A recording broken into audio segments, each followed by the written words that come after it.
views and opinions expressed in this program are those of the participants and do not necessarily reflect the views of BronxNet or the program underwriters.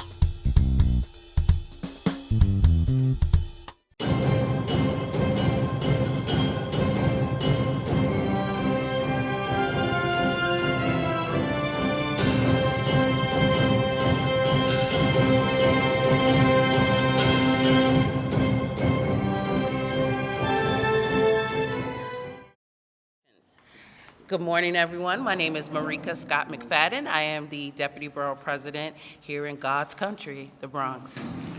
Hi, my name is Gilberto Alvarado. I'm the Community Liaison for Councilmember Diana Mr. Gonzalez, Councilman Montgomery's office. Joseph McManus, Councilmember Torres. Garcia, Councilman Gibson's office. Shannon Knox, Councilman Salamanca's office. Bill Holt, Chair of Board 12. George, Community Board 12. Rosemary Ginty, Chair Community Board 8. Aisha Rao, District Manager, Community Board 7. Good morning, everyone. I'm Ken Brown, District Manager of Board 5. Good morning, Kathleen Saunders, Chair of Board 4. Roberto Crespo, Chair, Community Board 2. Good morning, Rock Acevedo, District Manager, Community Board 2. Good morning, Stephanie Baldwin, District Manager, Board 1. Marisol Halpern, I'm the Director of Borough Operations, Borough President. Tom Lucania, Director of Community Boards for Borough. Over here, starting in gallery. I'm Nate Moore, Mayor's office. Good morning, Susan McSherry, New York City Department of Transportation and Alternative Fuels Program. My name is Samir Dalal with the Waterfront Alliance. Karen Ennis with the Waterfront Alliance. Sarah Jordan with the Waterfront Alliance. Over here. Good morning, Erin Carlton Downey, Department of Health. Good morning, I'm Bill Byers, New York City Emergency Management. FDR Designing, DEP. Barlow Lopez, DOT.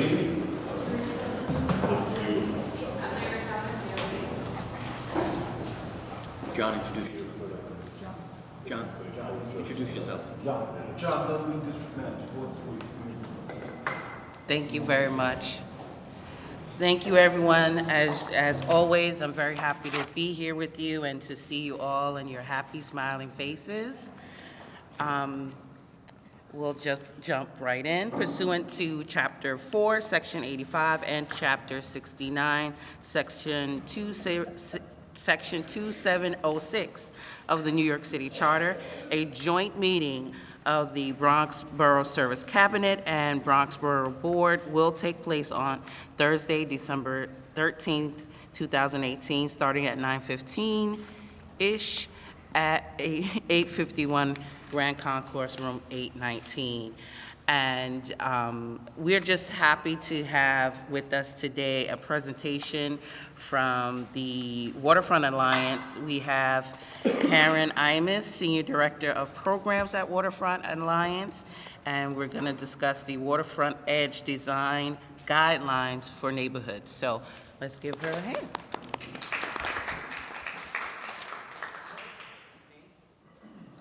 Good morning, everyone, and thank you so much for having us this morning. My name is Karen Imus. I'm the Senior Program Director at Waterfront Alliance, and I'm joined by two colleagues this morning, Samir Dalal and Sarah Doherty. We're here to talk to you a little bit about shaping your waterfront and how to empower local decision makers like yourselves when you're assessing and looking at waterfront development in your communities and your neighborhoods. A little bit about the Waterfront Alliance and who we are. We're an organization that's been around in New York City for more than 10 years, and our mission is to shape resilient, revitalized, and strong waterfront communities. And our focus has been on waterfront accessibility, resiliency and sustainability, and also empowering the working waterfront, ensuring there are good paying jobs in our maritime industries. As all of you well know, waterfronts have been changing dramatically in the city of New York with development and parks, and New Yorkers and really having an appetite for waterfront experiences, and that's driven a lot of our mission here in New York City. And today, we're going to be talking about something called the Waterfront Edge Design Guidelines, which are a toolkit that empowers decision makers and also informs architects, engineers, and designers and city agencies working on waterfront projects to think about smart design. And the acronym is WEDGE for the Waterfront Edge Design Guidelines. And if you're familiar with LEED certification for green buildings, WEDGE is a very similar concept to that. And just to set the stage a little bit, Waterfront Alliance has been thinking about these concepts a lot in the Bronx over the last couple of years. We've had a presence working with various community boards and with community groups. Last summer on City of Water Day, which is an annual event that happens in July, we worked with Rocking the Boat to get folks out on kayaks in Soundview. We've certified 2 projects through our Waterfront Edge Design Guidelines, Starlight Park and most recently McInnes Cement in Hunts Point. And we've been real active advocates on the new Soundview Ferry landing. And we've worked with CB9 and CB2 around some visioning related to waterfront projects and what's possible on your waterfronts. And by waterfronts, we don't just mean the coast, we also talk about the Bronx River and the Harlem River, obviously.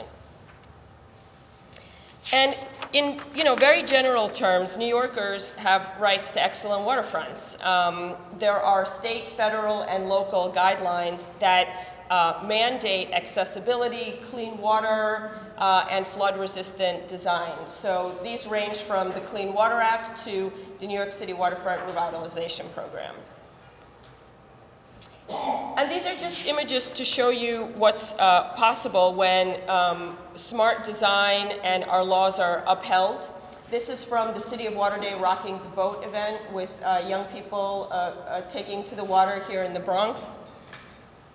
This is a picture of Starlight Park, which is we're very proud of and particularly beautiful, where you see a lot of ecological designs that were put in place, kayakers and accessibility with the bridge there. And this is an aerial view of Hunts Point and the new McInnes Cement plant that opened just a couple of months ago.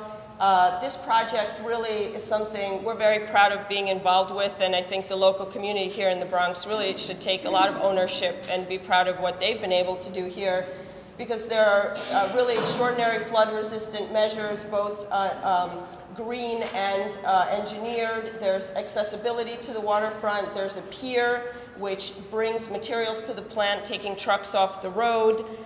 So it's from the perspective of an industrial site, this is really quite a remarkable project. And kudos to the developer and the landowner for wanting to voluntarily go through the Waterfront Edge Design Guidelines. But of course, there are many challenges on our waterfronts, as you all well know. When there is extreme weather, rain events, we do experience quite a bit of flooding across all 5 boroughs. And it costs a lot of money to the municipal government and to renters and homeowners who have to bear the flood insurance costs. And just to give you some context, our national flood insurance program is more than $20 billion in debt today as a result of having to pay for flood damage. And oftentimes, while we have waterfront walkways, people are sort of disconnected from the waterfront. They're not able to get to landings, to piers, to kayak, or even to have sort of beach get-downs, which you see in some parts of the city. And there's definitely an appetite from New Yorkers to have those kinds of natural experiences in the city. And we're also losing our wetlands. They've been developed over many years, and wetlands are a natural ecological barrier that helps protect from flood risk. So one of the things we've developed at Waterfront Alliance is a harbor scorecard, which looks at the strength, the health, and the accessibility of various neighborhoods across the city. And, you know, here in the Bronx, and if you look at New York City and the question of how many people have a 50% chance by 2060 of a major flood in their homes, you have about a 7% population there. And in the Bronx, it's a smaller percentage, but when you look at particular neighborhoods on the waterfront like Throgsneck, you see that 6% of the population has a pretty high flood risk in the coming years. So after we developed this scorecard, we started thinking about, well, what are the tools that we can put out there into the world to help people make some good decisions on waterfront development? And the Waterfront Edge Design Guidelines are a tool that can be deployed both by local decision makers like yourselves when you're seeing applications come through your community boards, when you have rezonings, and thinking about what does smart design and development look like on the waterfront. And of course, it can be deployed by architects and engineers and different experts actually doing the building. And without getting too technical, it is a rating system and a set of guidelines that looks at responsible siting, community access, resilience, natural resources, and really trying to ensure that projects are protected from flood risk. It's a communications tool. One thing that we really take very seriously with the Waterfront Edge Design Guidelines is that communities and the voice of communities are heard when there's waterfront development in a particular neighborhood. And here's a picture of some work we did with CB2 around visioning of a greenway on the local waterfront there. We actually brought in students from Cornell University working on urban planning to help envision what a waterfront walkway would look like in that particular neighborhood. And we talk about the floodplain. Obviously, New York City, if you look at different maps, you can see the neighborhoods that are most at risk from an extreme storm and what siting buildings responsibly looks like in the context of the floodplain.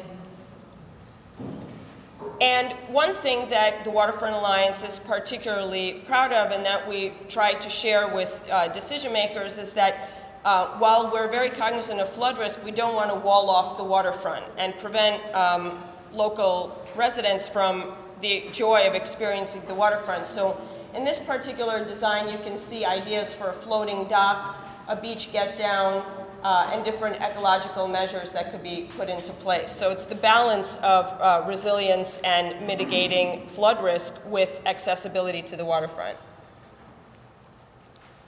This is actually a picture out of Queens in Long Island City where you could see some unique ecological measures with the rocks and the vegetation that have been put in place. And you can see people sitting very close to the water, yet it's been designed in such a way that promotes flood risk. And so the Waterfront Edge Design Guidelines are completely voluntary, completely free. This gets in a little bit in the weeds of what the application and review process looks like if a particular developer or landowner or city agency wants to go through the process. But what we really want to share with local decision makers like yourselves when you're seeing projects come through a ULURP to your community board, when there's a rezoning in your community, to think about the Waterfront Edge Guidelines as a toolkit that can inform and that can help you hold applicants to a higher standard when they're promoting waterfront projects in your neighborhood. We've developed a catchy acronym, the WEDGE Pledge, and we're going out to individual community boards and talking with all of you at a more local level about whether you have waterfront projects in your neighborhoods that might want to go through this certification process. And we'd ask for your consideration of a potential resolution that the Borough Board would adopt that would promote and uphold the Waterfront Edge Design Guidelines as a good stewardship standard for people to look at and to consider when projects are coming to your community boards. And we've come to the Borough Board sort of first, but concurrently we're reaching out to all of your community boards on the waterfront to do a presentation about these design guidelines as well. Thank you for your time and happy to answer any questions that you may have. Thank you. Any questions?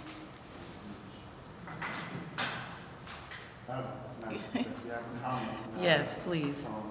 Ask the question down, press the microphone down.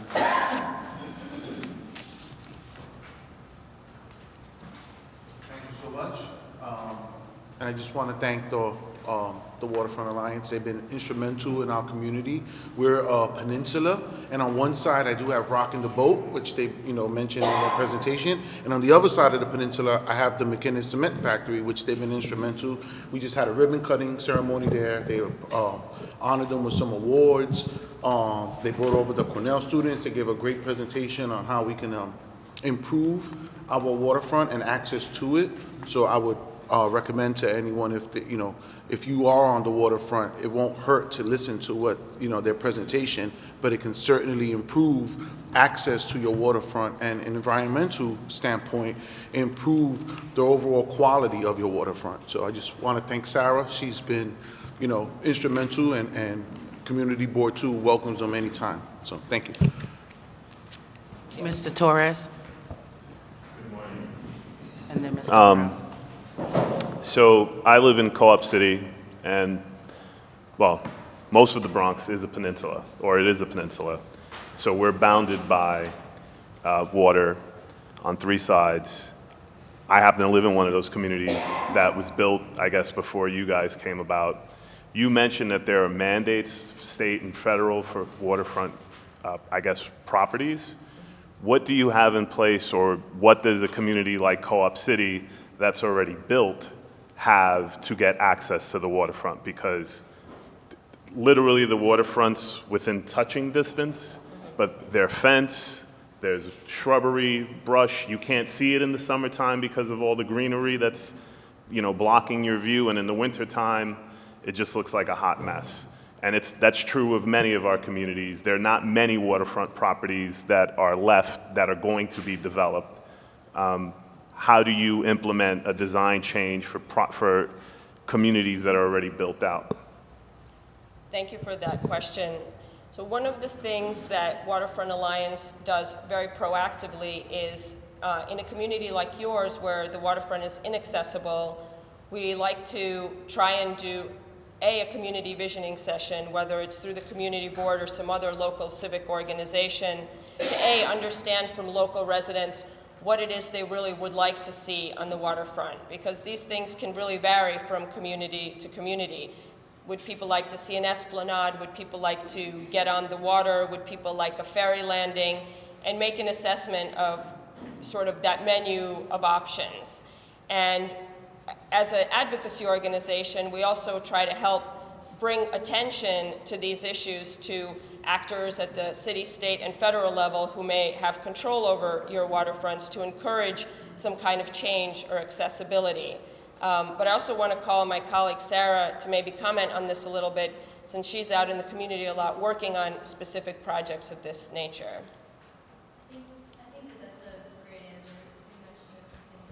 You need a Come microphone. on up here.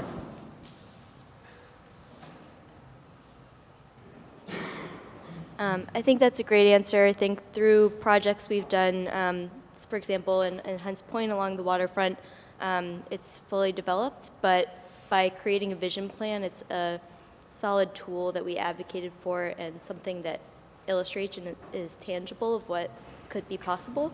So we're a convener as an organization. We bring together lots of different people, and we can try to create tools that can be powerful advocating tools. There have been a couple of examples.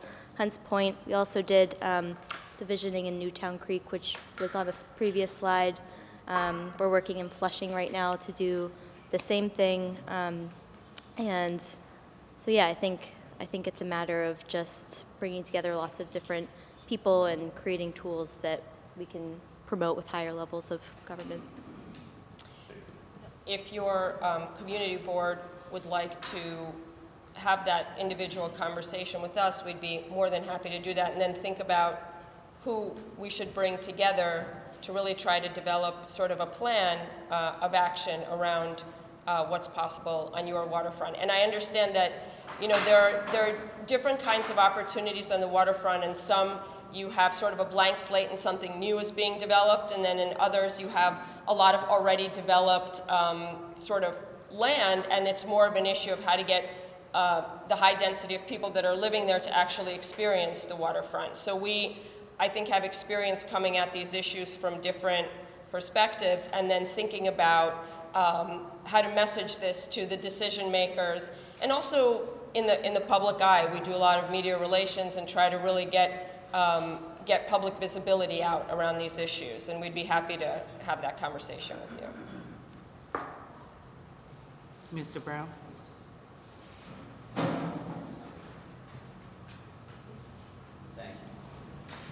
Thank you very much. Although our community board has very limited access to the waterfront, it's still a vital element.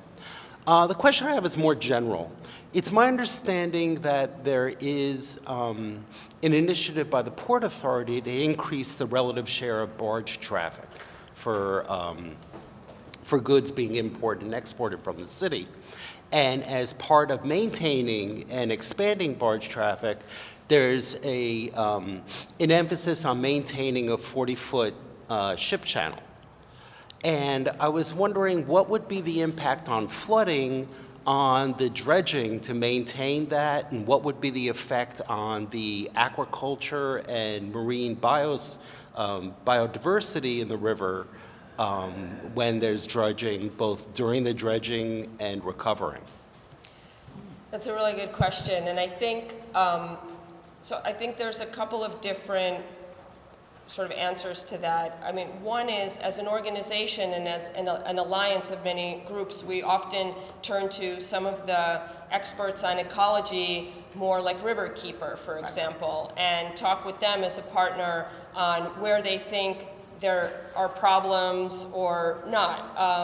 Dredging in, the Gowanus Canal might be different than dredging in Newtown Creek or somewhere else. So we're very cognizant of those ecological issues, and I can't sort of comment specifically on that 40-foot channel for barge shipping, although that's something we can certainly look into more and get back to you. We have been in contact a lot with EDC, and I don't know if you're referring to the Freight NYC initiative. And we do think that there's a lot to be said for, maritime industries in the working waterfront, and they're good paying jobs and a way to keep New York sort of central in this industry and to get trucks off the road. Right. So I think it is about striking a balance and understanding like the costs and benefits. In some cases, the dredging, the cost of the dredging, the ecological possible damage of the dredging might outweigh, a particular geographic location. So you might look elsewhere where there's less dredging needed. And I've certainly seen that with some of the ferry discussions that are going on about, is it worth it to dredge dramatically somewhere to get a ferry terminal versus somewhere where it already is sort of kind of ready-made. But we can certainly connect with you and try to get a little more information about what's I think the short sea shipping and barging and what the ecological considerations there are. And flooding. And flooding, absolutely. Thank you. Mr. Lofton? I would have shared my microphone with you, in theory. Good morning. Last year, your organization came to my community board and we had an in-depth discussion about the Harlem River. During that particular time, there has also been engagement with New York Restoration, and they're about to engage on some projects along our riverfront, going down toward the East River. I just wanted to know, are you involved in that process? Because they're proceeding with some very good initiatives, particularly with our gantries that have been there for quite some time.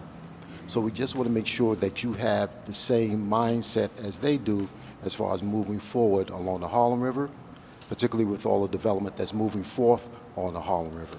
Have you been engaging with them at all on some of the projects they're doing? Yes, thank you. And so last week or about 2 weeks ago, and I think this is related, there was a Harlem River watershed visioning session that Parks put together.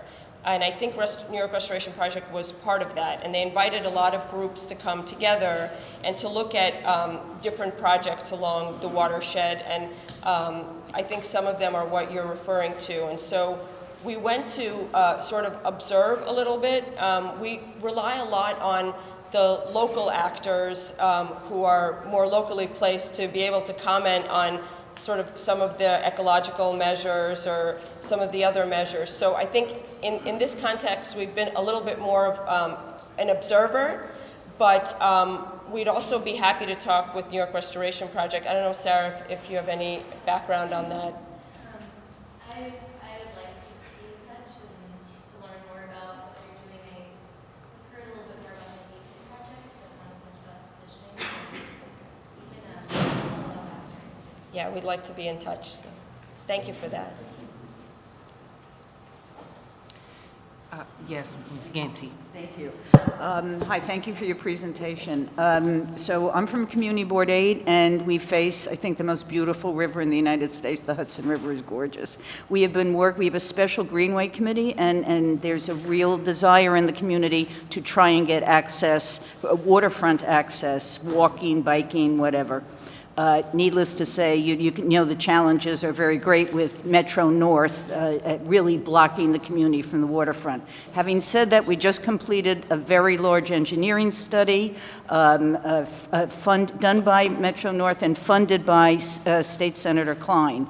We now need to do another study, a deeper engineering study. My question for you is, can you assist us? Do you have sources of funding to do studies or partially fund studies that would help us move forward in this?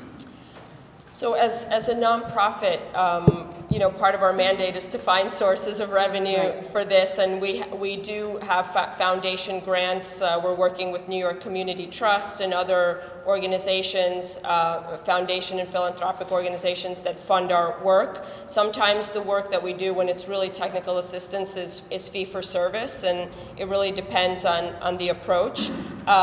We would be happy to sit down with you and with the engineering group to see what's possible. Something like the wedge certification, which I described here, is actually free. It's funded by grants that we've had in the past, and it enabled us to do a sort of a free technical service model. But if it's something that is a deeper dive, then we might look to potential other philanthropic support for an effort of that nature. From a wedge certification point of view, what do you think? I think so. Right now, wedge certification is for the project scale. So we certify individual projects, but for larger greenway projects or visionings, we use wedge as a framework more broadly to think about access, ecology, and resilience for bigger projects. So I think that's something that we could definitely work with Community Board 8 to apply these principles to projects and then illuminate specific access challenges that we can advocate for, if that makes sense. Thank you. And I think in a broader context, a lot of these are really good questions for us, and some of which we have to go back and research a little more deeply, but it also, I think, is a good opening to say that we would love to come to your individual community boards, because hearing the questions, everyone has different needs and different projects and different concerns, and we can come with, this presentation, but a little more tailored to some of your specific questions. I know the Greenway, and I'm familiar with the Greenway Committee a little bit in your community board up in Riverdale, and so it's something that we can tailor a little bit more and kind of try to do a deeper dive with your individual community needs. Any other questions? Well, I think obviously that there's a lot of room for more discussion on an individual basis, and I want to thank Community Board 2 for their comments and expressing how they've worked with the Waterfront Alliance already. That leads us to how each one of us can work with them in the future, and we want to thank Ms. Imus for her presentation. And thank you so much. Thanks. Happy holidays, everyone. Yes, thank you. Happy holidays. So that was a pretty good presentation. I'm not starting any type of competition with our next presenter. But discussing electric vehicle charging programs, we have a friend to the Bronx, Nervado Lopez, Bronx Borough Commissioner, Department of Transportation. And are we going to have, is just going to be? Okay. So we're also going to have Susan McSherry, Director of Alternative Fuel Programs, Department of Transportation, and Nate Kimball, Mayor's Office of Sustainability. No competition, just that one was really good. Thank you, Madam Deputy. Good morning, everybody. Again, my name is Navarro Lopez, Bronx Borough Commissioner for the Department of Transportation, and we're here to talk about electric charging stations that we hope to pilot in the Bronx and throughout the city. So I'm going to turn over the presentation to my colleague at DOT, Susan McSherry, and Nate Kimball from the Mayor's Office of Sustainability. They will go through the presentation. I just ask that you let them go through the presentation and hold questions until they're finished. Thank you. Thank you, Navarro, and good morning, everyone. Very happy to be here. We'd like to talk to you today about the city's work on electric vehicle charging, different programs that are going on. I'd like to introduce my colleague, Nate Kimball, from the Mayor's Office of Sustainability, who will take you through sort of the high-level background issues, and then we can go right into the different programs that DOT is heading up. Thank you. Great. Good morning, everyone. Happy holiday season. Thank you for having us here this morning. We're very excited to talk to you about our EV charging programs that we're working on in coordination with the DOT. Can you speak a little louder? Yes, of course. So just starting with a little bit of background why we are here today discussing electric vehicles. The mayor has an initiative to reduce emissions in the city 80% by 2050 and recently signed on to the Paris Climate Agreement, which essentially requires us to accelerate our emissions reduction commitments in line with the commitments of the Paris Accords. And we have two really major emissions challenges in the city. One is buildings. They constitute about 70% of the city's emissions. And then transportation constitutes about 30% of the city's greenhouse gas emissions. And of that 30%, 83% of that 30% comes from on-road transportation greenhouse gas emissions from private vehicles. So there's a really large share of emissions from the 1.8 million private vehicles that we have on the road in the city. And consistent with the 80 by 50 plan, the Mayor's Office of Sustainability, in coordination with a number of agencies, put together an emissions reduction plan to get us to the 80% reduction by 2050 for transportation specifically. And the really good news is we're seeing some very impressive reductions in emissions of on-road vehicles through CAFE standards and technology improvements. So that's going to get us about a third of the way to where we need to be. We are also working on campaigns to shift private vehicle driving to carpooling, to public transportation, to walking and biking, which will help reduce emissions as well. However, it's not going to get us all the way there. We need to invest in alternative fuel vehicles and specifically electric vehicles and encourage residents of the city to purchase electric vehicles if we're going to get to our emissions reduction commitment. So that's why we're here today. So the mayor set a goal last year that by 2025, 20% of new vehicle registrations in the city would be for electric vehicles. And we realize that that requires us to enable citizens in New York City to buy an electric vehicle. Electric vehicles can't just go to a gas station and fill up. They require charging infrastructure. And that charging infrastructure can be expensive. And in the case of New York City, where 50% of everyone with a private vehicle parks on the street at least some of the time, it's hard to access. In most of the country, people have driveways, garages where they can put a charger in relatively easily. We don't have that here. So we're here to talk about ways to increase the availability of charging infrastructure for New York City.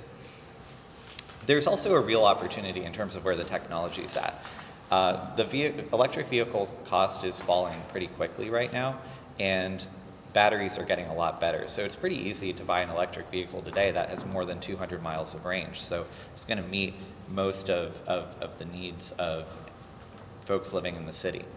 And on top of that, used electric vehicle prices are actually comparatively lower than buying a comparable used gasoline-powered car. So you can get a pretty high-quality pre-owned electric vehicle for a lot less than you could buy a comparable gasoline-powered car. So there's a lot of opportunity right now to really increase EV adoption if we can solve the charging challenge.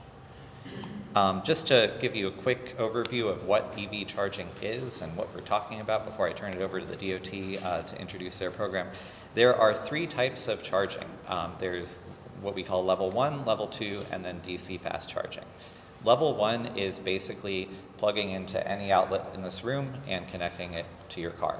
And it's cheap, it's effective, but it only allows for about 5 miles of range per hour of charging. So you're going to wait 12 hours for your vehicle's battery to fill. So it's not very effective in terms of allowing for a lot of use of that vehicle.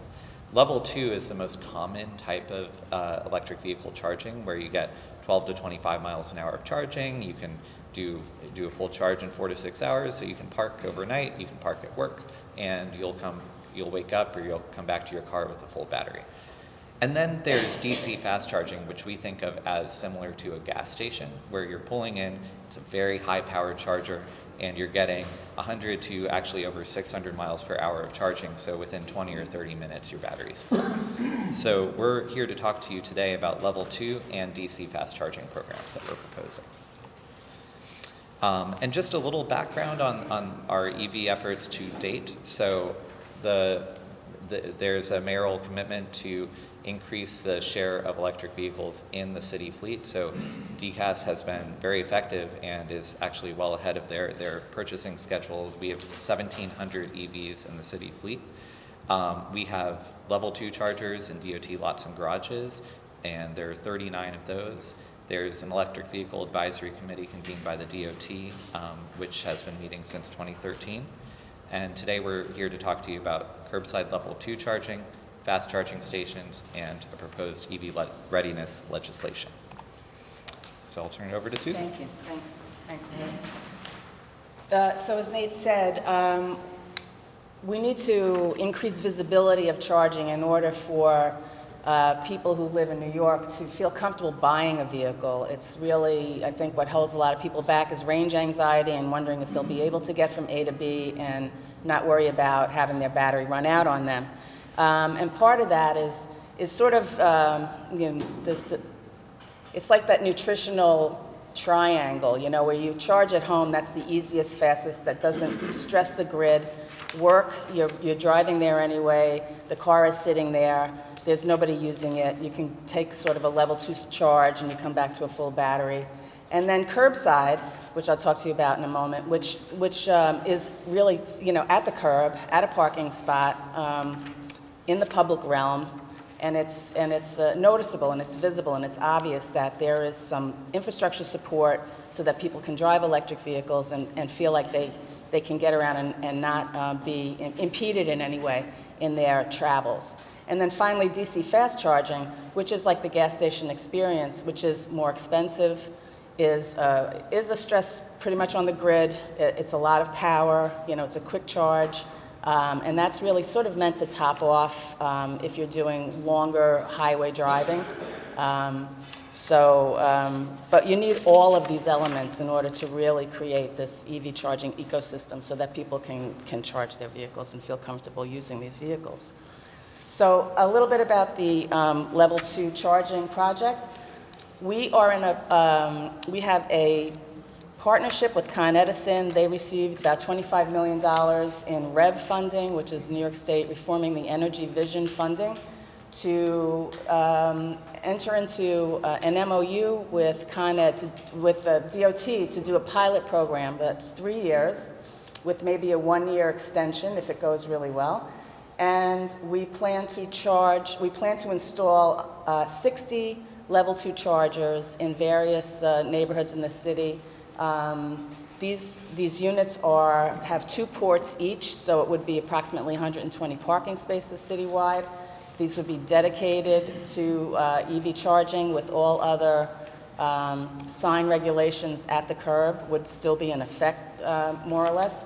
And this is really to encourage EV ownership and test the business model of how we would be able to, increase utilization at the curb, make sure that there's turnover, and how to price the electron accordingly.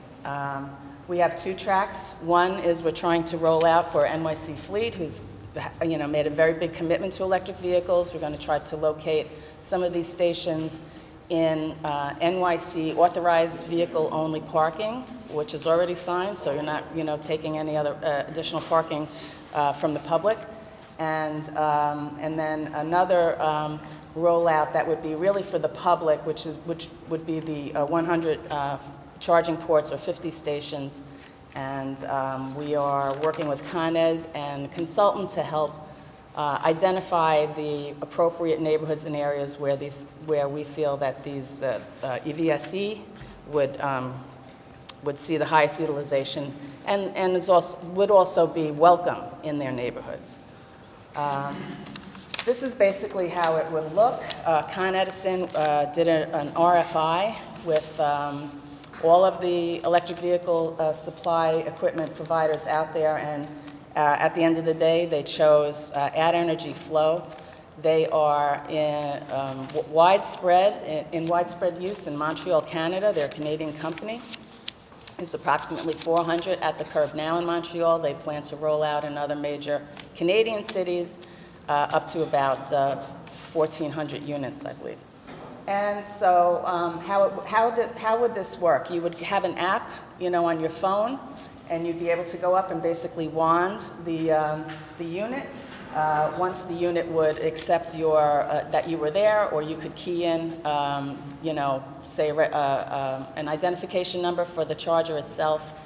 The unit would match with your account. It would open this little door that would give you access to the charging handle. You would turn around, you would plug it into your vehicle, and you would go about and do your business. And then at the end, the vehicle would get the full charge. You would come back. It will continue to charge for the spot and for the use of the equipment until you put back the cord into the pylon socket. So it does sort of self-enforce itself that it's not going to be overused. It's not going to be sort of abused, that people would sit in the spot and take advantage of it and not charge, and not actually get a charge on the vehicle. And also, I just wanted to note that this is a significantly tall piece of equipment, and the reason for that is cord management. We were very concerned about cord safety. We wouldn't want any tripping hazards. There are a lot of models out there that have sort of this garden hose style cord management, where the user goes back and kind of winds the cord back up onto the piece of equipment. This actually has a counterweight in the top part of the pylon, so as you're pulling it down, there's tension, and when you disengage with the vehicle, the cord will go back. So we're sort of taking care of not having cords laying around on the ground, being a tripping hazard, and then also getting damaged and gross if it gets stuck in snow, etc. This is part of our community engagement process right now. We have worked with WXY Studios, and we're currently working with HDR. WXY has just finished a study, a NYSERDA funded study called Curb Enthusiasm, and has worked closely with DOT to identify the different neighborhoods in the city that actually show lots of EV registrations, and we were looking at, geographic diversity, where we would think there would be a demand for this type of service and amenity. We hope to, as I said, it's a very small pilot. It's only 50, 60 units itself. So we are trying to selectively locate where they would be most useful to the communities. We are in the process of identifying those communities now. We're doing outreach to electeds and to bids in these borough boards. We hope in the next few days to launch a public portal so that you can actually go online and request a location. Where would you like to see one? Where would you not like to see one? And also an option for businesses that they can get on the portal and say, I want one in front of my business. We've had several requests over the years from different restaurants in various neighborhoods, that they would like to see one. As a matter of fact, Councilmember Cohen was one of the first letters that we received that said, hey, Riverdale would really like to see some electric vehicle charging. So we're excited about that. We hope to come, we hope to show up where we wanted. We don't want to push this on anybody, but we're hoping to have a very successful program. And so this is sort of the steps, the outreach, the feedback portal to get the feedback. We'll be working with our partners, and then we'll sort of whittle down where does it make the most sense to site these units. They'll be on maybe commercial overlay on main streets. There'll be spur streets off of commercial corridors. We're looking at under the viaducts, under the BQE, for instance, where there's angle parking, because with angle parking, you can have less cord pull as these vehicles park. The vehicles themselves, there's really no standardization of where the charge port is on the car, so it could be mostly, I would say 60% are on the driver's side front, but they can be anywhere. They can be on the nose of the vehicle, they can be on the passenger side rear as well. So cord management and having that ability to stretch the cord so that you can get to any part of the car is also important as well. Angle parking makes that a lot easier. And we hope to finalize the location sometime in the spring. Con Edison will be in charge of doing the installations. We'll be working with Con Ed and the Sidewalk Management Group. We are in the process of finalizing and working with the Public Design Commission. We hope to have our submission in next Friday to get approval for design guidelines for where these get placed. We also have a curb regulation that's circulating around Corporation Council. That would be a dedicated use EV charging only sign. You would still have to pay the meter. You would still have to do alternate side parking. All other sort of regulations would remain in effect, but there would be a certain area that would be EV charging only. Again, outreach to make sure everybody knows that this is coming and starting implementation in 2019. And then finally, the little top triangle of the pyramid is the DC fast charging, where this is your highway experience, where you would be topping up. We're also in the process of working with consultants in the mayor's office to identify locations to install DC fast charging as well.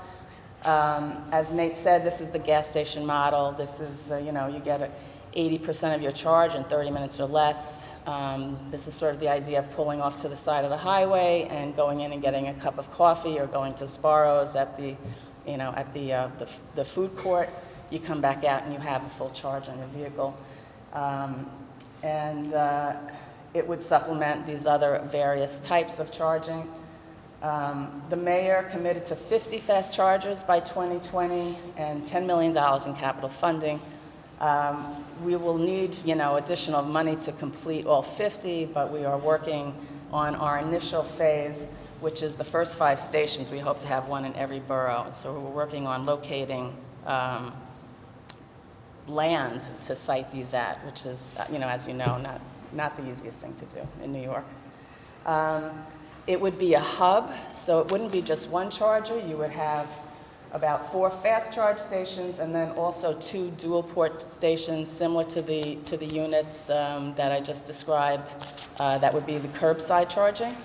This would be able to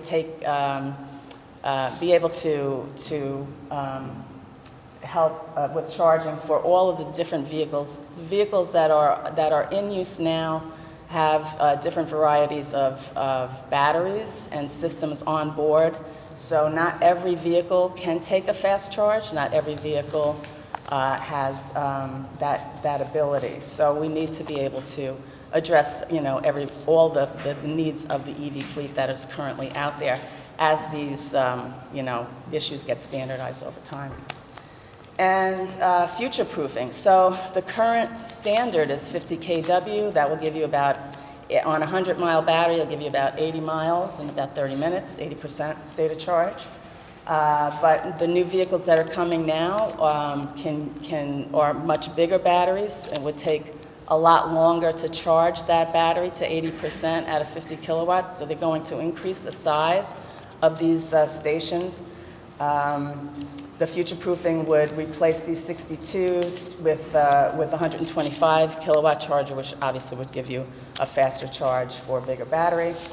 The approach is to hopefully find 24-hour access so that these will be available to the driving public, and near amenities, so that if you're waiting the 20, 30 minutes to get some miles back into your battery pack, you can go get a cup of coffee or have a bite to eat or go to a store or something of that nature. So we're trying to find the right land use model for this, given what's available out there right now. We'll also have to go back to the Public Design Commission because these will be in the public realm, and they'll need their review and approval of the design of the stations and of these charging hubs. So that's more to come as that project advances. And so potential sites, we're trying to just get our first station announced. We'd like it, then working sort of in parallel, getting one station announced for each borough and then figuring out a plan to do the other 45.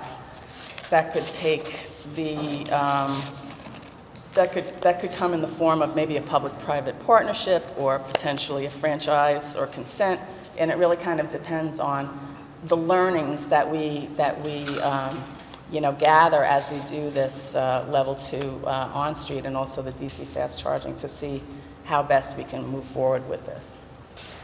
And as I said, we are looking right now on the first 5 to use city property. So we're looking at DOT property, at garage locations, we're looking at parks property, wherever the city owns land and where it would make sense to install one of these. And again, our next steps are go back to PDC with getting approval of siting design guidelines, getting approval of the look of the thing in the public realm, continuing to do outreach. I think we'll be back again, hopefully, when we are able to announce a Bronx site. And we hope to be, getting this all sort of done very shortly. So. And I think I'm going to turn it back to Nate now, who's going to talk about the EV readiness bill and trying to get our local laws to align with a lot of these initiatives. And Nate will be able to talk to you about that. Thank you. Great.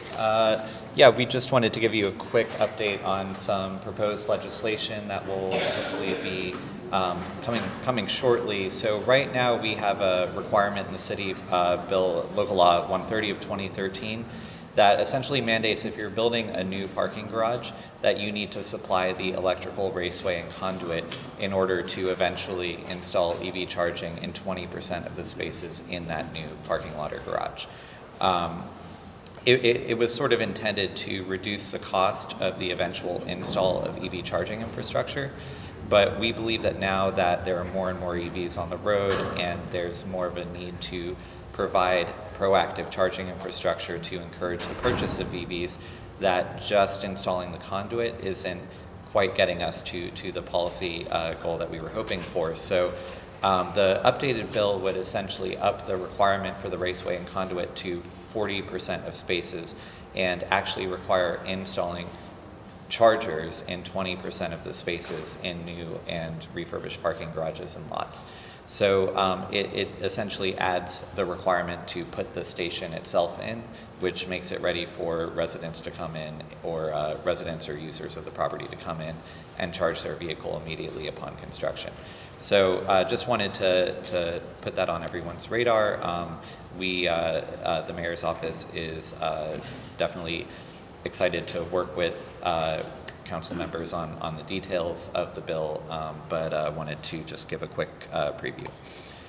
So next steps, we're hoping to work with everybody on siting of the level 2 and the DC fast charging spaces, and work with individual council members on specific areas that would work within each district. And with that, thank you very much for your time, and we would love to take your questions and comments.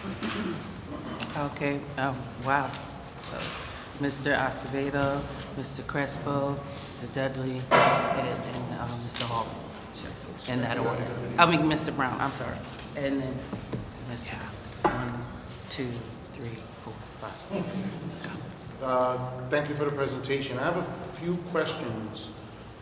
One is pricing. Like, what are the pricing of the vehicles? What's the price of this form compared to gasoline?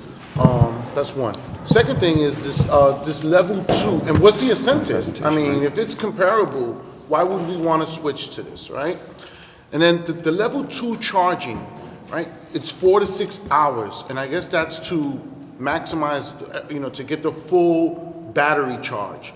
But you're gonna look for 50 locations, so you're basically saying someone's gonna have to be parked for a minimum of 4 hours at this location compared to the DC fast charge, which is about a half hour. So, I just would like to hear more information. I think there's a lot of information here. Like, I have like 20 different questions, but I guess we can just start with that. Yeah, I mean, we'd love to speak with you individually about questions. I know it's a lot to take in. So just starting on the pricing of the vehicle and the pricing of charging. So electric vehicles now, I'm going to provide a few examples. So there is still a federal $7,500 per vehicle tax credit available on the hood of every electric vehicle. That is excluding Tesla, because essentially there's a 200,000 vehicle. Sorry. Oh, yep. Sorry. You need to speak. Yep. The mic will. Can you hear me now? Actually. Oh. Okay. You just I need to will speak project. Okay, so there is a federal incentive of $7,500 per vehicle on most electric vehicles now, and that applies to pretty much every electric vehicle except for Teslas, because there's a federal limit of 200,000 vehicles per manufacturer on that incentive. In terms of the pricing of the vehicles themselves, so one example is the Chevrolet Bolt. It's a pretty common model. It has about 240 miles of range, and the price of that vehicle is about $36,000, and then when you apply the federal tax credit, it goes below $30,000. For used vehicles, you can probably buy a 3-year-old electric vehicle in the range of $11,000 to $15,000. So they depreciate much quicker than gas and diesel vehicles, which is something that I didn't know, and is pretty. Because of the battery, you're gonna have to replace the battery. Yeah, there's each manufacturer has between an 8 and a 10-year warranty on the battery. So if the battery degrades a certain amount, they will replace the battery. In terms of charging, if you charge at home with your own charger, it's a lot cheaper than owning a gasoline vehicle. What we're trying to do with this program is make sure that with both DC fast charging and level 2 charging, that the cost of the electricity to the consumer would never exceed the cost of an equivalent gallon of gas. And that's generally very feasible with level 2 charging.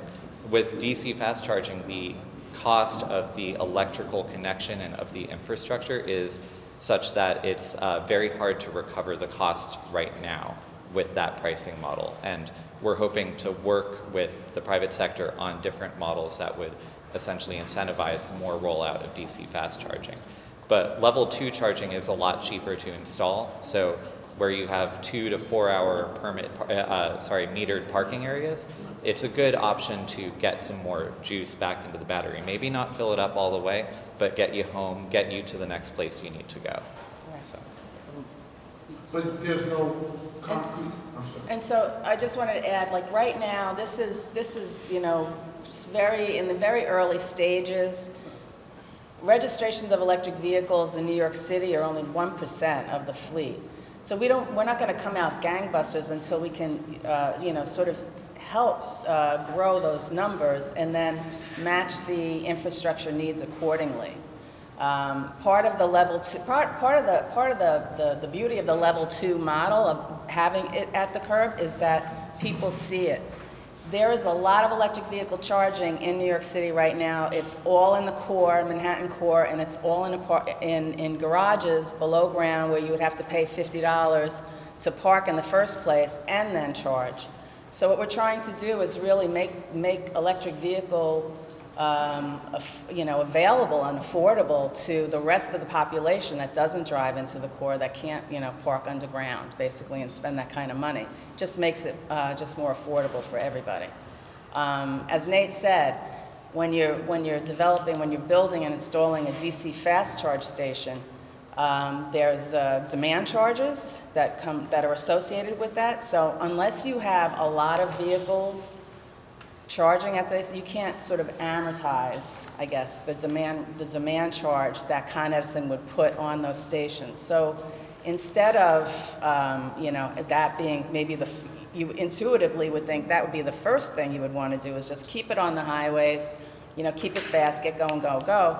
And that's fine. But we would need more vehicles on the road using those stations in order for the business model to actually work out.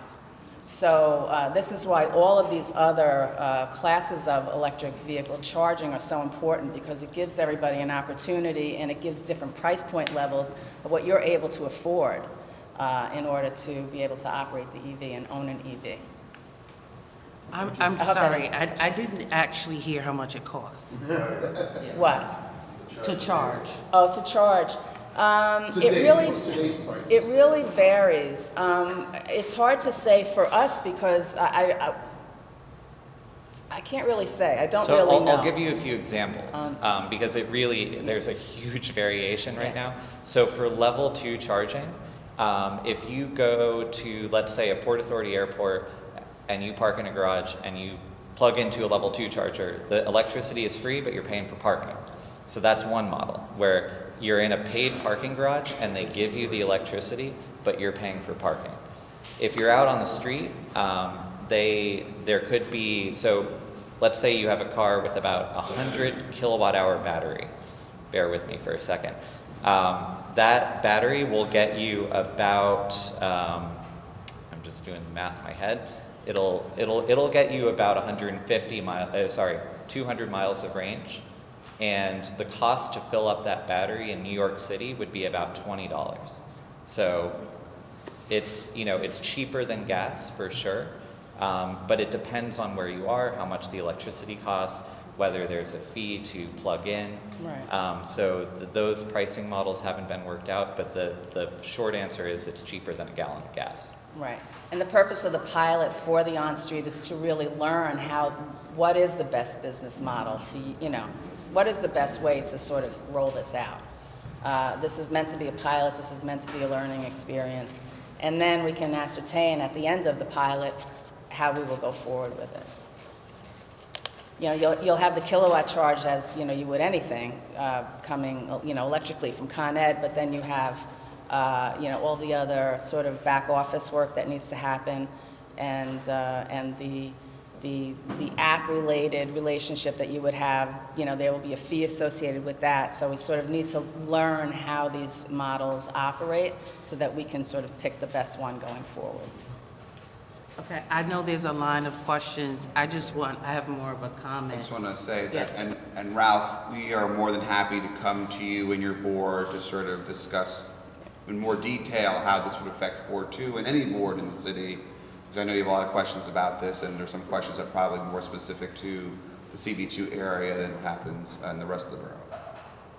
Thank you. My comment is just in general in terms of the $200,000 federal cap on the incentive, 200,000 cars cap with the incentive, and there being, that being just one point of how the electric cars are like not meant to really grow that quickly.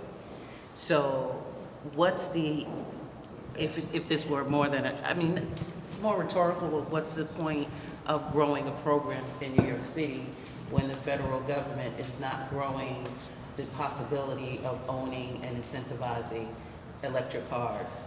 That's a really good question. It was more of a comment, but yeah, no, but I think there's, you know, the motive behind the 200,000 vehicle cap was that the prices of electric cars would come down to parity with gasoline-powered cars over time. And so that $7,500 incentive, just like most incentives that the federal or state or local government puts in place, is meant to go away once the market catches up. Now, there are proposals on Capitol Hill to extend the tax incentive and remove the cap, and those, you know, are subject to Washington, which we're not going to wait for. But the Chevrolet Bolt is now fairly comparably priced to a similar Chevrolet, and even without the incentive. And so you are seeing the cost parity come down, and especially on the used market where there's very high levels of depreciation, there's a really good argument to buy, if you, a 3-year-old electric car, that's still 7 years of battery warranty. That's much cheaper than a comparable gas car. So we believe that there are market forces that are actually going to incentivize purchasing electric vehicles versus gas vehicles even without any incentives. And the reason they're so expensive, or were initially so expensive, is because of the battery. And battery technology is advancing, and the costs are coming down, and range is extending even within that same battery pack. So that has something to do with it as well. Well, I don't want to monopolize. There was a list that I've currently forgotten. I hope everyone remembers. Ms. Cresswell. Yeah, I just wanted to ask, because the Madam Deb and my district manager asked the questions I wanted to ask. But you said garages. In developments of new buildings that have indoor garages, are they going to be required to have the curbside or the other one? They're going to be required to have the conduit ready within that garage space in the building. If you're talking about, you know, on property parking, conduit ready, and 40% of those stations actually with the electric vehicle charger there. The current requirement is that 20% of the spaces have the conduit ready, and the proposed new requirement is that 40% of the spaces have the conduit ready, and 20% of the spaces have the chargers installed. And this is still on the new development, building developments also? Yes. Right. New and substantially remodeled buildings, so they could already be up. These are only for the garages on the property. This is not for on-street. This is only for garages on the property.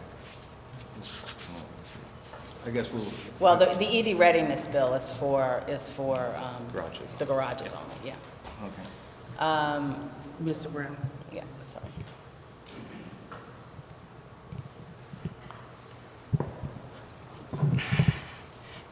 Correct me if I'm wrong, but it seems to me that the real barrier to market acceptance in the city is going to be the robustness and availability of the charging infrastructure. It seems to me that the point of entry into market acceptance will be piggybacking on gasoline service station infrastructure. So if you're a local gas station owner and I'm going to install the infrastructure for this electrical charging, half an hour per customer is a big lift. I mean, now it takes what, like a minute or two to fill your tank, and now you're asking for half an hour. That's a lot to, you know, that's a big cost. To what extent are there going to be recurring subsidies to gas stations to not only install the initial generation of electric chargers, but it also seems to me important that there's a subsidy structure for subsequent generations of electric chargers. So it seems to me until the technology is really saturated, we're going to have these continuing upgrades of generations of robustness of charging. So we're going to wind up having subsidies chasing technology generation, and if we don't do that, the gas stations can't buy into this. So it seems to me we're really digging a big hole until the technology stabilizes.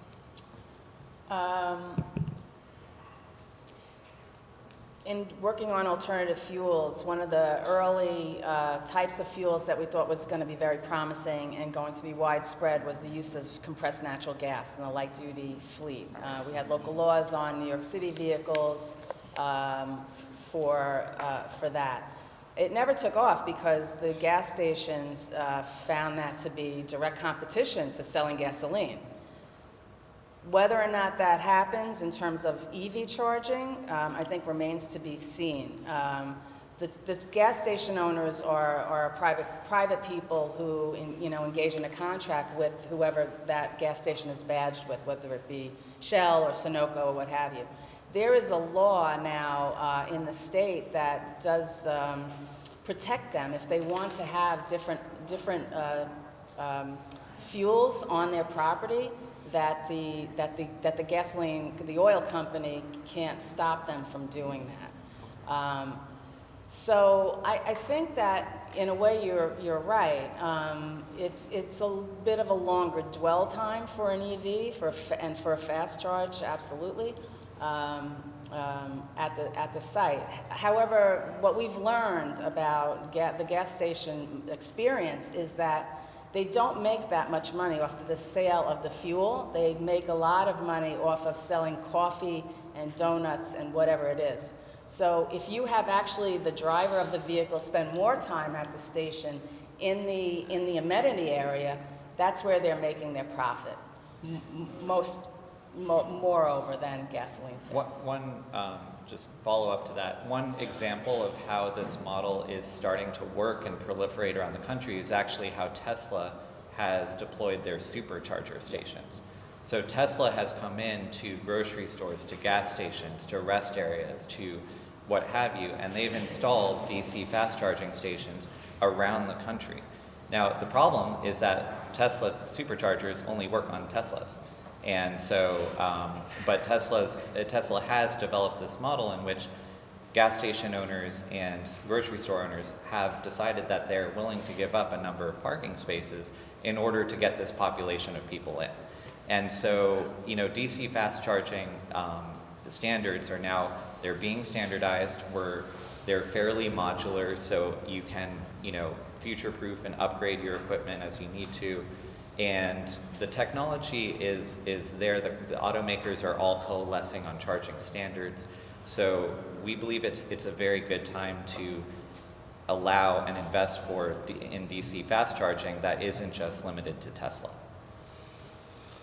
And I'll add that the cost of the installation is mostly the groundwork and the conduit that you would need to bring to the station. The actual above ground piece is the least expensive of it all. And so if you can get the infrastructure there, that's the heaviest lift. And then as technology advances, because everything's going to modernize over time, or it'll just reach its useful life, they'll be replaced with a new one. But you'll have the conduit there that you'll need, and the electricity that you need to be able to power them. Okay. Like everyone else, I have a lot more questions, but we'll do it Yeah, sure. And again, the same offer to you, Ken. Like if you want to have a follow-up meeting and Absolutely. discuss, we'd be more than happy to come to your board. Okay, Cedric? You need your mic. And then Ms.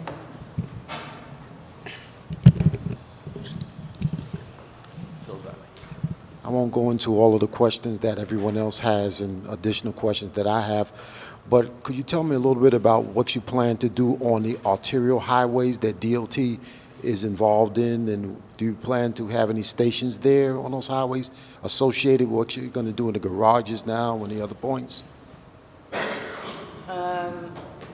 So the city arterial, the DOT arterial network doesn't have many, if any, sort of pull-off service stations. There's actually a prohibition on federal interstates to install these gas stations, fueling stations on the highways now. The ones that are there now, like on I-95, are grandfathered in. You actually can't do it anymore. So most of these will be, have to by process of elimination be embedded in the communities themselves. So we have to find just the best, land use location, where does it make the most sense to install it. And again, the distance to, the electric mains and the community, the registration of the vehicles in the community, all of this will come into play as we look for the best solution for locating these sites. I just want to add one other thing. Electrify America is also, a thing that's happening. This is a result of the Volkswagen diesel settlement, and Volkswagen has set up its own sort of company called Electrify America. They are also, in addition to Tesla, doing these nation coast-to-coast charging networks. Electrify America will be doing that as well. So, and there's also actually an EV corridor. There's a corridor program that the Federal Highway Administration sort of approves as signage pending or signage ready, and there is a system in place with Federal Highway Administration that can take a look at these different corridor networks, and the community and the Clean Cities programs and the DOTs of those various areas can actually look at the minimum distances between one EV station and the next EV station, or even natural gas station, all of the alternative fuels that are out there, and actually create corridor networks. And then that information can be easily communicated to drivers as to where they can go. If they plot a route, that it will show them where to go, that they can get the charging and the fueling they need. There's a lot of tools out there for this. Quick follow-up. Sure.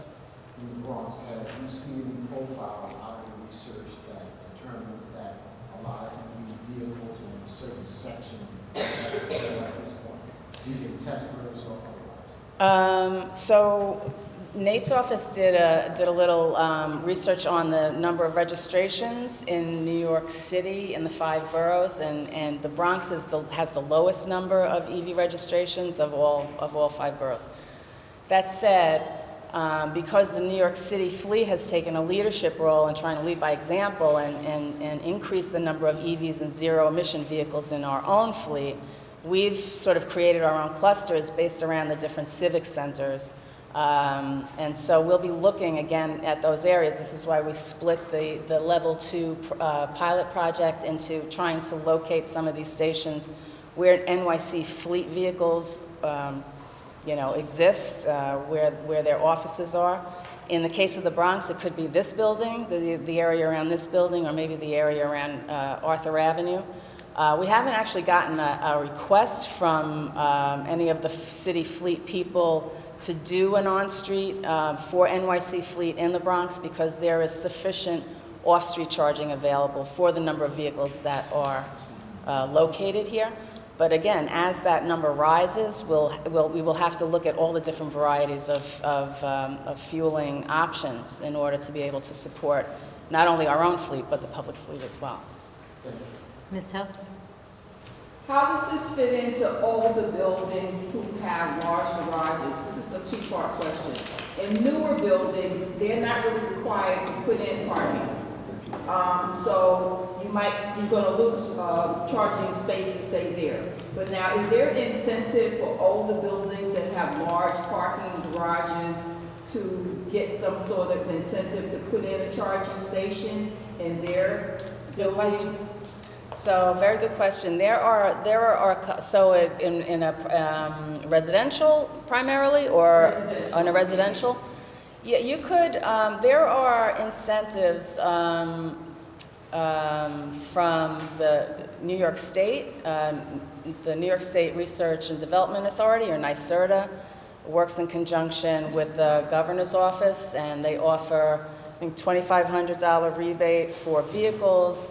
They offer rebates for the chargers themselves, but there is a gap on finding incentive funding for your electrician to actually do the conduit and do the piping for the equipment. There isn't an incentive that I know of right now for that. That could be looked at in terms of, you know, I don't know, maybe some tax abatement type strategy, you know, as, you know, like they did with the windows back in the day for energy efficiency. You know, there was like a J51 for the building that you could kind of, you know, if you did a major capital improvement, you could get some tax benefit from that. That might be an option. I don't know going forward, but I'm speaking a little bit out of turn about that. That's not really that's not my lane. What we've seen is private garage operators are operating in a mostly reactive mode. So if someone comes into their garage and is paying a monthly fee and buys an electric vehicle, they put in a charger. And it's a reactive, oh, we have this car here now, we'll put in a charger. That's kind of how it's been working so far, but it's a good point, you know, that we should look at how to further the installation in those types of garages. Anyone else? Joe? The more electric vehicles you have, the more electricity you need, correct? Correct. So how do you correlate the pollution given off by a car and a powerhouse? And secondly, if you really want to get rid of pollution, this is a personal question because my grandson's going to be 4 next year, he's going to go to school. The diesel buses in New York City, they are killers. They actually trigger asthma in children. And there's a study that was just done in London about how the inside of the bus, you know, the fumes hurt them. So if you really wanted to get rid of pollution, you know, one, more electricity, you need more powerhouses. I know Indian Point supplies maybe 25% of the electricity, so that's not an issue. But right now, today, in New York City, in the summer, you know, they have brownouts. So, and I know it's not going to be a big thing, but the big thing with me is school buses and diesel fuel. So, I can address the first part, and yes. So, on the emissions profile of an electric vehicle in the city, so electric vehicles translate about 60% of the energy generated to the wheels, compared to a gas or a diesel vehicle, which translate about 20% of the energy generated to the wheels. So inherently... The question is, if you have more powerhouses, you're emitting more pollution, correct? So compared to, you know, I'm not comparing it to gas or diesel, I'm just talking about the infrastructure. Will you be able to sustain it? Because of... At current levels, right now, there's not a huge impact. You're right, we could see an impact if there's a huge penetration of electric vehicles in the city. However, there are a few demand management strategies that the utilities are thinking about. So things like incentivizing people to charge at night versus during the day. And we're working with utilities on how to properly structure that. So hopefully you keep the demand relatively constant, and you might even improve matters so that you're kind of avoiding those valleys at night and peaks during the day if you can rationalize when people are charging.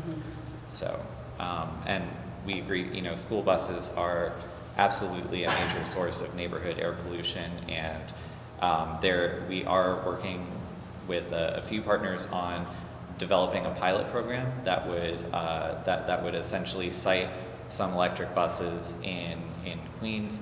Right now there are a number of regulatory issues, and there aren't manufacturers that are manufacturing electric buses in the configuration that we need in New York City, that we're trying to work through. But we agree it's a major issue that needs to be addressed. And I just want to add, we had a grant program a few years ago. We retrofitted about 800 school buses throughout the city in partnership with the Department of Education. That included diesel particulate filters and crankcase filters, which is what you're referring to as the air within the bus. It comes through the crankcase filter. And so that took place. So there's been improvements, and there's also been retirements of the older buses, and et cetera. So I think that it's not perfect, but the emissions profile of the school bus fleet has improved over time. Well, I'm just saying you're proposing a law to help vehicles, as electric. Is there any way that you would propose a law to just get rid of diesel in school buses? It's not clear that we have the authority to do that. Right. To pass a law or The authority to regulate like school buses, the private school buses. We could obviously regulate the manufacturers. Ultimately, yes, we could tell DOE don't buy. Well, I did that in California, with the emissions. Right, but that was a state level law. I'm just saying that I don't know. That's what I'm talking about on the state level. Most of all these laws are state level. Well, that's something that's a question for the state, not for us. I love it. I mean, we're not the state. Okay, fine. Fair enough. Ms. Hill and What happens when the blackout hits? What's the backup plan? Because the blackout will come. What's the backup plan? Walking and biking. Very good. Yeah, it's a good question. It's a really good question, and there's when you think back to Superstorm Sandy, we had major parts of the city that had no electricity. So if you had an electric car and you didn't have a backup generator, yes, you wouldn't be able to charge. At the same time, we were having major gasoline and diesel shortages, and so it was hard to fill up cars with gasoline and diesel engines. So, we definitely support that there needs to be definitely contingency plans for both electric vehicles and liquid fuel vehicles. If you didn't have power in your house and you had an electric car outside, it actually might have helped you keep your devices charged for a certain period of time. So there are resiliency benefits to electric vehicles that are very different than the resiliency benefits of liquid fueled vehicles. So we think that there's definitely, there needs to be a conversation about what that balance is, for sure. But, there's definitely risks associated with both types of vehicles. Yala. So with the curbside parking spots, for the electric stations, would they only be available for electric vehicles, or would there be signage preventing regular vehicles? So you would be taking parking spots away from the street for electric vehicles only. Yes, and we have yet to really, we're working on this CAPA regulation to get this dedicated use sign approved so that we can enforce it. Obviously, we want to put these, when we put these on the street, we want to make sure that if you have an electric vehicle and you pull up, you're not being iced, as they say, which stands for internal combustion engine, but iced out of that spot because there's a regular vehicle sitting in it. So we want to have the ability to actually enforce parking regulations on that. As to the timing of it, the meter situation will remain in effect, for instance, or no standing will remain in effect, except for. And so if there was already no standing, if that's the configuration in that particular community and we're looking at that curb segment and you have a no standing sign, you're actually not taking away parking because there was no standing there to begin with. In other cases, it really depends on the context of the situation. It could be on a residential street, so there might be an effect, but we would be trying to target these parking spaces in areas where there's a number of citizens that would be able to take advantage of it. For the time when the regulation sort of goes out of effect, like 7 to 7, we have really yet to decide how to handle that. But we certainly don't want people getting up at 4 o'clock in the morning to have to move their vehicle because they're in an EV spot. That we know is not going to cut it. So it's all going to be part of this pilot program, learning how to do the signage appropriately, learning how to enforce it appropriately, and learning about the business model as well. Yeah, thank you. John, did you have a question?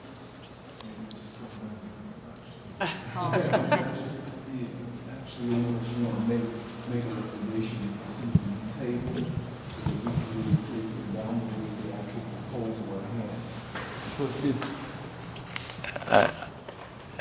it's just so crazy because you mentioned that 30% of private cars are the source of 30%, right, of the GHG emissions.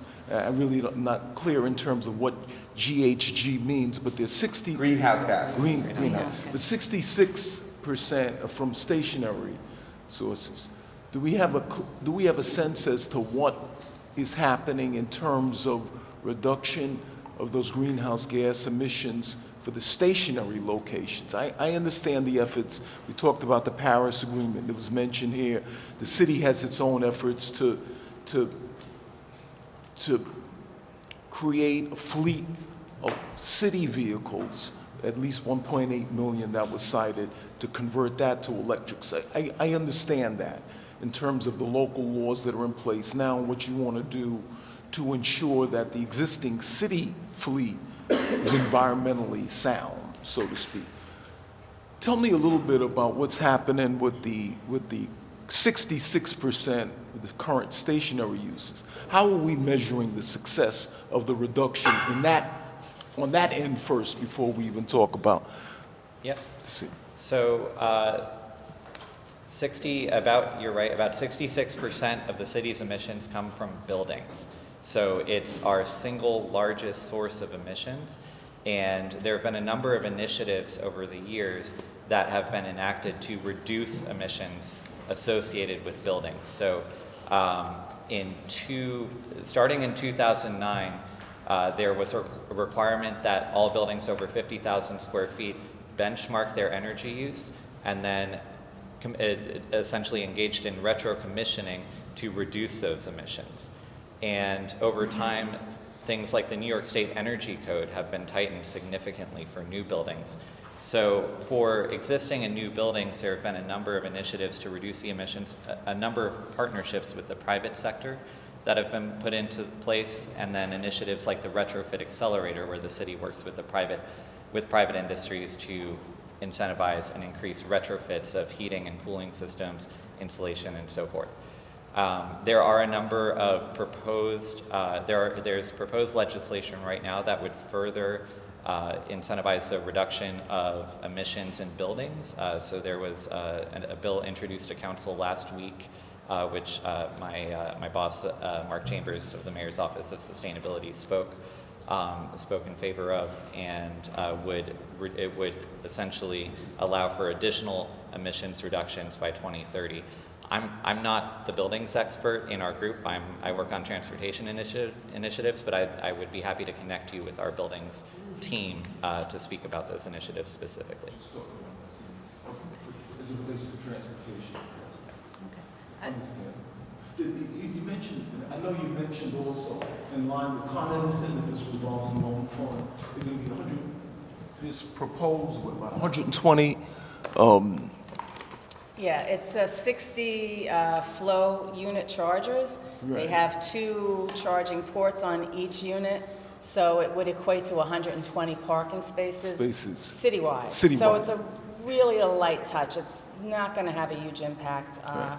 And we're going to try to make sure that You're going to have some real challenges now with the concern about available on-street parking is going to be another issue, and then the fact that the city could even make use of all 120 with the city fleet that exists now. I know we're talking about 20 spots reserved for the city and then 100, but it's going to be a challenge. Actually, I make a recommendation that this be tabled so that we can thoroughly evaluate the PowerPoint presentation and maybe come back again with some more concentrated, detailed questions that are going to look at this issue. You know, I understand the need to create a city, country that's going to be environmentally sound as it relates to greenhouse gas emissions, but this really needs to be thoroughly evaluated, just a bit more at length. You know. And at that time, we'll be able to get back to you with the link to the public portal. You can request to have one. You can request to not have one. We are only going to go and put these where we're wanted. We're not going to try to force this on anybody right now. This, again, is a pilot program. You know, I don't think there's, you know, a need to be too, you know, overly cautious about it. I think it would be helpful to you know, have support so that we can learn from it, and so that we know what to do going forward for the bigger picture. So, Thanks. So Can I just ask one question? Because I forgot. Once this list is created of locations, is that going to be shared with the community boards so that they at least have some input as to whether it makes sense for the boards in their districts? Yes, I absolutely. mean, the list is going to be developed in, conjunctions, because this won't happen in every single community board in the city. There are 59 community boards. If we divide up those 120, it's like barely 3 spots per board. So it wouldn't, or less, actually less than that, like maybe 2 spots per board. So it won't be in every community board. And then secondly, I'm sorry, because there is such an effort to individualize these stations, is there a way to mandate, I don't know, Tesla or even Chevy, to create a mechanism to connect a different vehicle to those ports at some point? Because it would be distressing if I had a Chevy Bolt and the only one that's available to me when I need this electricity is the Tesla one. Yeah, So is there a movement to kind of get them to create at least another mechanism? There's one nationwide charging standard that every manufacturer uses. It's called J1772. And Tesla vehicles can plug in to those universal ports, but they can also plug into the Tesla-only ports. And so all other manufacturers connect using that J1772 connector, which is standardized across the US. And so there is a standard connector. If you pull up to one of these stations, it doesn't matter if you're driving a Chevy, a Tesla, whatever else, you can plug in. Okay, thank you. When somebody asked about the price, I'm just going to ask this question. If you plug it into your house, you're paying for electricity. If you plug it into these ones on the street, does the government pay or does the person pay? The person pays. You pay, the same way you pay for gas. Yeah. Fine. That's It's a that's kind good. of, That's good. That's it's a good. Con Ed pilot, it's not going through DOT. It's a Con Ed pilot in conjunction with Add Energy Flow. So you'll have the front front end will be the Flow app, and the back end obviously will be Con Ed charge for electricity. So on Monday, you go to the Public Design Commission on the standardization as far as the site itself and also related to the charging station, or is it just for the charging station? Yeah, so the submission is for next Friday for the January hearing. You need to get your paperwork So it's into not them the second, soon. because what I got from the Design Commission, so it's not going to be this Monday. No, it's not this Monday, no. Next Friday is just this, you need to submit your paperwork, your packet to get onto the agenda for the January hearing. The siting design is specific to the EV. We don't want to get too far behind. Con Edison has already gotten preliminary approval for the design of the station. Let me just put that back up here. They've gotten design. They went to the Public Design Commission. They had an industrial designer do all these renderings. The PDC said, okay, we have preliminary approval based on approval of the siting design guideline. So New York City has this furniture zone on every sidewalk, and has the family of street furniture and the different varieties of furniture, the benches, the bike racks, newsstands, etc. There are minimum distance requirements of how far apart these things need to be from one another. So what we're doing is we're going to the PDC and we're adding the EV charger into that as an item that can go into the furniture zone. So it is sort of specific to this. The guidelines are being updated, overall, but we are just going to be handling this for now. Okay, so it's part of the overall street furniture design that the city utilizes. Right. We will have to be, X feet from the tree pit, from, the property line, hydrants, et cetera. Right. We're going to find a way to put ourselves right in there. Thank you. Right.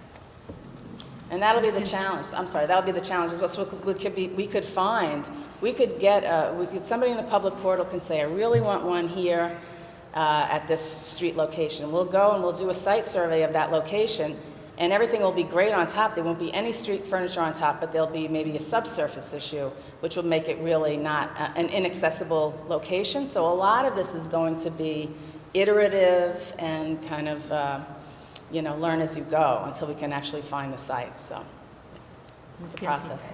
I have 100 questions. I'm only going to ask one. Can that be sent to us electronically, please? No, I will. The presentation. We'll send it.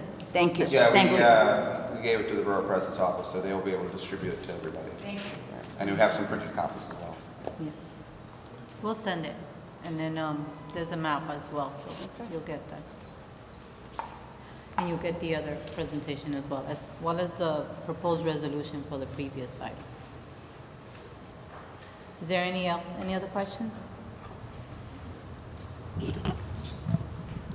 Yes, just one question.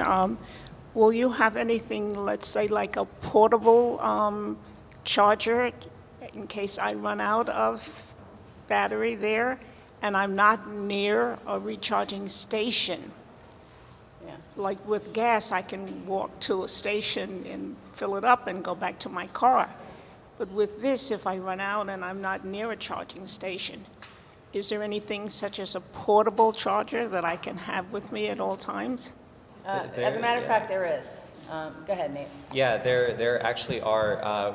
There are basically two ways. One is all the manufacturers have, if you call roadside assistance and say, I'm out of battery, they actually have roadside assistance teams that are equipped with portable generators to give you at least a few miles. So that's something that the manufacturers have done themselves. But there's another technology called, it's a new technology called Mobi, and it's basically like a little charger that's kind of like this big, and you can roll it around a parking lot and charge cars. And if you don't have, chargers in more than one space. So it's kind of an interesting portable way to reduce your costs, and it's a very interesting solution that we're looking at in a few different contexts. So yeah, there's interesting and new solutions being developed around that. And that could be truck mounted as well. Yes. Yeah. Very interesting. Good. Very interesting. Thank you so much. Okay, great. Thank you you. very much. Appreciate it.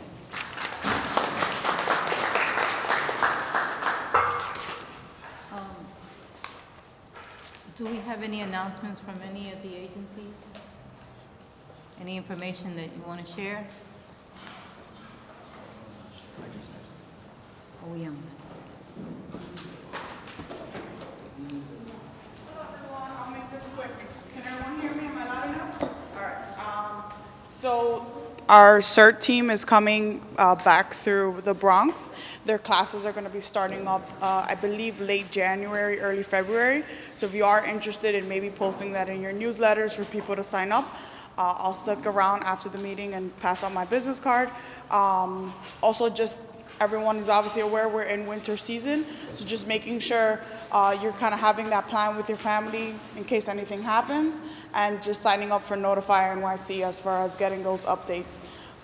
With the Christmas season sort of right upon us, there's a lot of danger as far as trees and lights and those fires kind of starting. We just had one in Queens this morning, which I'm sure a lot of you saw on the news.